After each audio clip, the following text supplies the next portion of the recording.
Hello everybody, and thanks for tuning in for another video on the FotomanCalgary channel. Today we're in Gibbons, Alberta.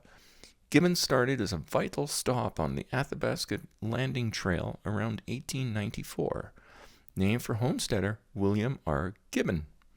It served as a crucial route north before railways, and its history evolved from early pioneering days, freighting, and settlement.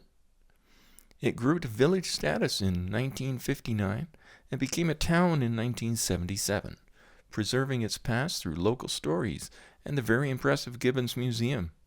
If you are in that area, I highly suggest a visit to the museum. There are some really cool buildings there. Thanks again for tuning in for another video.